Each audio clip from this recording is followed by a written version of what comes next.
তাদের ফেতরাত যেন কোনোভাবে নষ্ট না হয়ে যায়। ফেতরাতের উপর তাদেরকে রাখতে হবে। ফেতরাত কি? ফেতরাত আল্লাহ তাআলা তাদেরকে যেই গুণ দিয়ে তৈরি করেছেন। আল্লাহ তাদেরকে কি গুণ দিয়ে তৈরি করেছেন?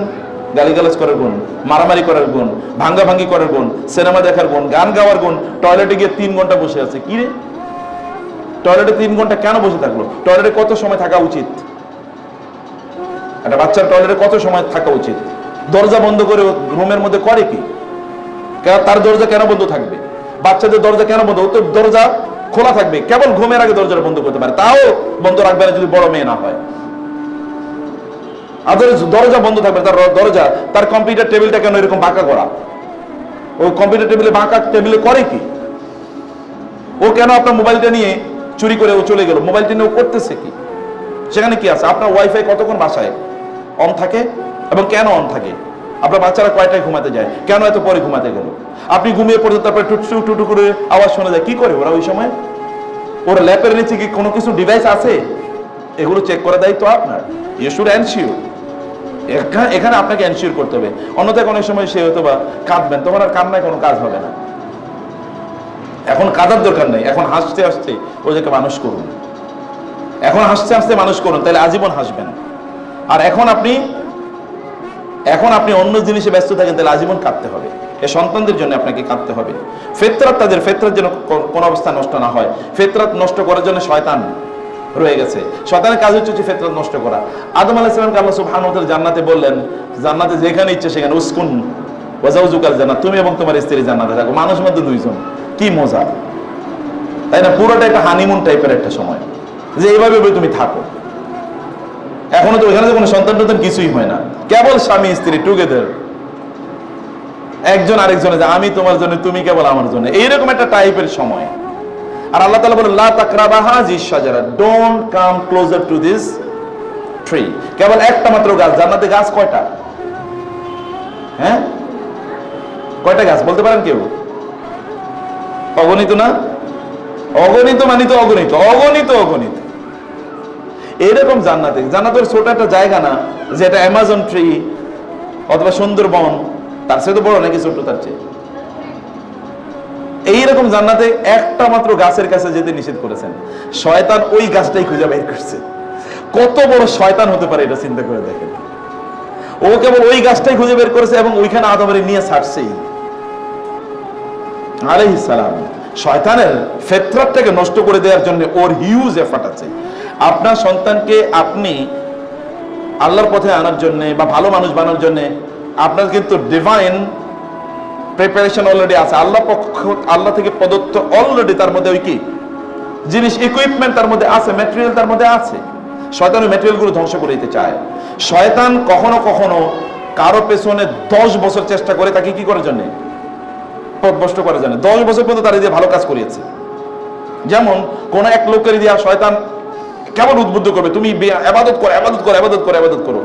কোন এক সময় সে বলবে, আমি আল্লাহর ইবাদত করতে করতে এখন এমন একটা অবস্থা দাঁড়িয়েছে, আল্লাহর সাথে এখন আমার রিলেশন তৈরি হয়ে গেছে। এখন আল্লাহ তাআলা আমারে বলছে, তোর আর ইবাদত করা লাগবে না, তুই এখন কি ইবাদত মুক্ত, এখন আর তোর শরীয়ত লাগবে না, এখন তুই কেবল মারিফত নিয়ে থাক।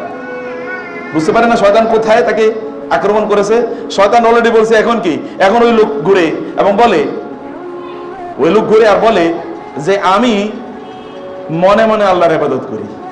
কিসে আল্লাহর ইবাদত করে? এখন তার শরীয়তই বলে, তোমরা তো মিয়া শরীয়ত নিয়ে আসো, আমরা অলরেডি মারিফত নিয়ে আসি, 24 ঘন্টায় আল্লাহর ইবাদত করি। এক লোক আমার বললো যে আপনি নামাজ পড়েন, নামাজ পড়েন না কেন? ওই লোকের জিজ্ঞেস করলাম, বলে নামাজ পড়েন মানে কি, আপনি কতটুকু নামাজ পড়েন? আমার কতটুকু নামাজ পড়ি মানে 5 ওয়াক্ত তো পড়ি। বলে তো আপনি 5 ওয়াক্ত কত ঘন্টা নামাজ পড়েন? আপনি আধা ঘন্টা নামাজ পড়েন, আমি তো 24 ঘন্টায় নামাজ পড়ি। তাই বললাম সুবহানাল্লাহ, এটা কিভাবে সম্ভব? বলে আমি মনে মনে নামাজ পড়ি। এখন যেমন মনে মনে ট্রান্সজেন্ডার, শরীফ থেকে শরীফ না, তাই না? মনে মনে ছেলে, মনে মনে মেয়ে, ওই লোক মনে মনে আল্লাহর ইবাদত করে। তাহলে এই শয়তান কিন্তু তার পেছনে ইনভেস্টমেন্ট করছে গত 30 বছর এবং করে তাকে এভাবে পথভ্রষ্ট করে রেখেছে।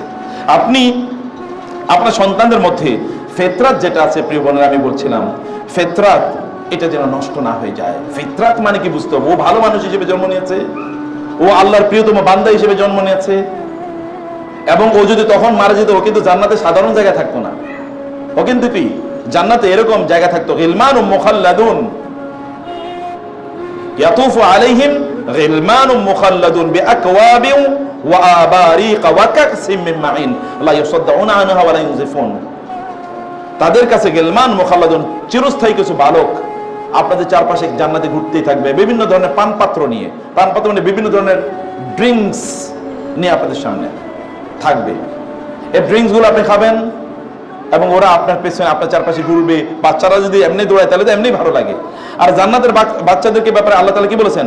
কাআন্নাহুম লুলুউম মাকনুন। জান্নাতে এই যে আপনাদের বাচ্চারা যারা জান্নাতে যাবে, এদের ব্যাপারে আল্লাহ বললেন এরা হচ্ছে লুলুউম মাকনুন। যদি এমনিতে মুক্তা তো এমনি জলজল করে, কিন্তু যেই মুক্তাটি আপনি একেবারে যত্ন করে রেখেছেন, সামান্য ধুলাবালিও যেন এর মধ্যে না পড়ে, এটা কেমন জলজল করতে পারে বলেন তো?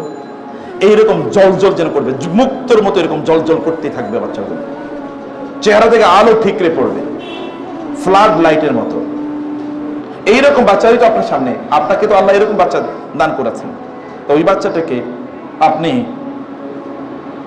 ফিতরাতের উপর রাখার জন্য আপনাকে চেষ্টা করতে হবে, আপনাকে কাজ করতে হবে ফিতরাতের উপর রাখার জন্য। আমি আপনাদেরকে বলবো, বোনেরা বাজারে যাবেন, সুন্দর সুন্দর বই আছে, বিলিভ মি। আমাদের আজকে 2টা বই আছে এখানে। এটা হচ্ছে মায়েরা, আসলে সোনালী যুগের এই যে বড় বড় মানে ইসলামিক স্কলার যাদের কথা বললাম, তাদের মায়েরা কিভাবে তাদের সন্তানকে লালন পালন করেছেন তার উপর একটা বই। আর একটা হলো গোটা জীবন জুড়ে নাসিহা দরকার আমাদের, কোন পদ্ধতিতে আমাদের জীবনটা পরিচালনা করব। দুটো বই আপনারা নিয়ে যাবেন, এটা মাস্ট রিড।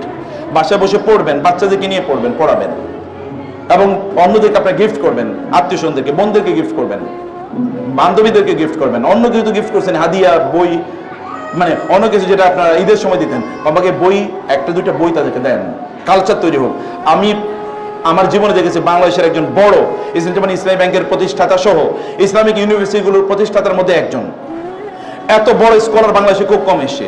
ওনার একটা বৈশিষ্ট্য ছিল প্রচুর পরিমাণ, উনি বলতে চাচা, উনি চাচা বলতেন সবাইকে, বলতে চাচা, আমাকে বলতে চাচা, চাচা আমি প্রতি মাসে 30-40 হাজার টাকার বই গিফট করি।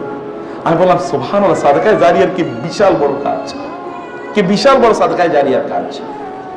বান্ধবীদেরকে বই গিফট করেন, তাদেরকে বলেন কিভাবে তারা ভালো মানুষ হবে, আর তারা ভালো মানুষ কিভাবে বানাবে, এটা তাদের মধ্যে তৈরি করা, ওদের মধ্যে সেলফ এস্টিম তৈরি করা, বাচ্চাদের মধ্যে সেলফ এস্টিম।